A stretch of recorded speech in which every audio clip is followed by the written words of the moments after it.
Hello everyone and welcome back to the Mindful Homestead. My name is Jack and it is the first big snowstorm of the year here on the homestead. I've got the tractor fired up. We're gonna snow blow the driveway that you see behind me, kinda. A little blown out.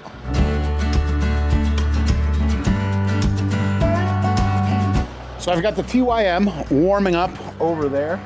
We've got our Wifo Upshot snowblower on the back of it. I've had the tractor running for like 25 minutes now, getting it good, nice, warm, and toasty in the cab there. And we've got two cameras going today. I'm gonna set one up in the garage here. Hopefully that can capture some of the footage of me going up and down the driveway. I'll take the one I'm recording on right now, which is the bigger camera, and I will bring that with me down the driveway. That's what I'll talk to you guys on. I don't have the GoPro set up in the cab right now. I pulled it out and turns out I forgot to charge the battery. So we're just gonna run two big cameras today, and since neither of these is, well, the one I'm recording on now is weather sealed. This one is not, so it's gotta be undercover the whole time I'm using it. But this is gonna be the first time we're using this Upshot snowblower from Wifo.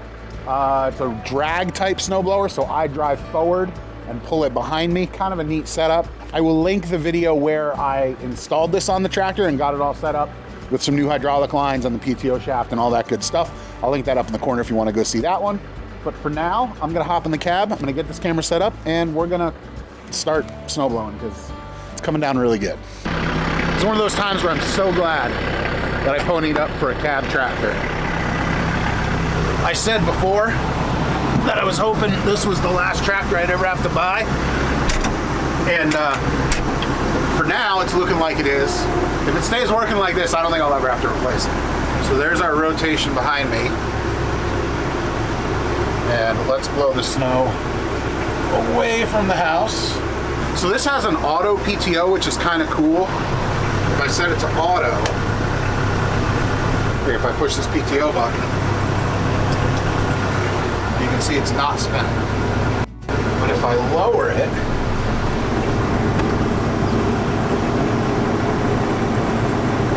it fires it up. So that's a pretty convenient feature that TYM's got. Oh, all right, I am recording on the other camera, so I should get going.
I might make some people jealous by saying this.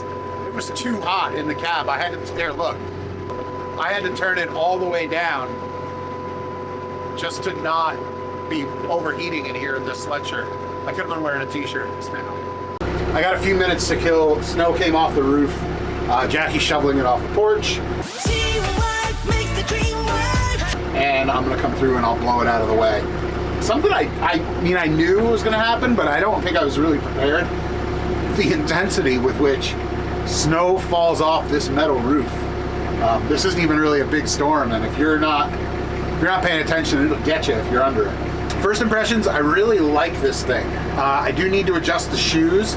I'm a little high right now. I wanted to leave it high up off the ground so that So, because I didn't know if the driveway was fully frozen, and it's not fully frozen. There's some soft spots in it where I don't want to be shooting my driveway into the fields, which was a problem if you remember with the Kubota snowblower. We did have that issue where it would take the driveway and shoot it into the field. But so far with this, aside from the fact that it's a little high, it's leaving probably like 3 inches of snow on the driveway, which is not the end of the world. It's great. I mean, it's a little bit tricky. I'm trying to maneuver.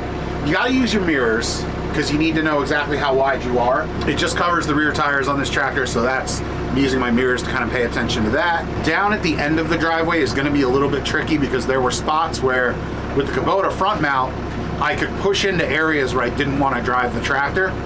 With this, I can't really do that because I have to drive over what I want to blow behind me. I'll get better at backing into things and putting the blower down and then driving forward.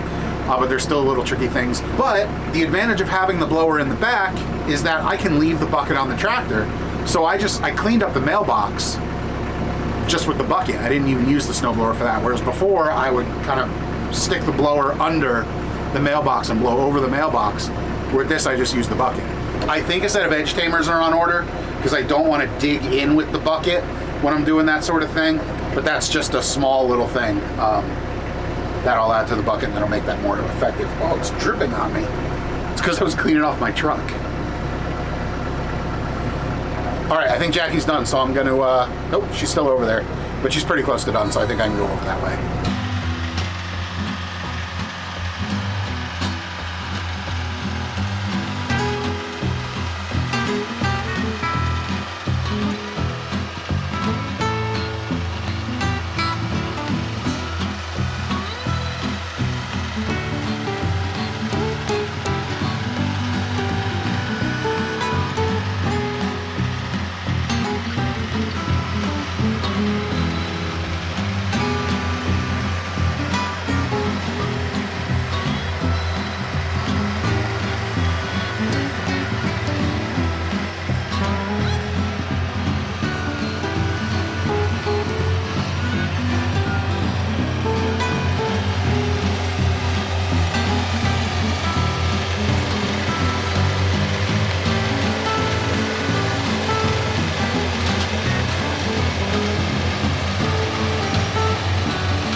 That worked out awesome. She performed flawlessly. As good as I ever could have expected. You can see there will be a little bit of cleanup along the front of the garage here. But over here is awesome. Gets plenty close to the stairs over there. And I can even back it up into here and start clearing a path. Not do the whole thing, obviously. It's a little bit side sloped. But I can start clearing a path for the propane and oil guys when they come to deliver that stuff. That actually is further over than the Kubota was able to get because it was so kind of front end tippy. Hopefully I get to use this thing a whole lot more this winter. I say hopefully, that's kind of like bittersweet. I like having it, but I also like not having to clean up after snow all the time. Thanks for watching, and I hope y'all are having a great day. Bye.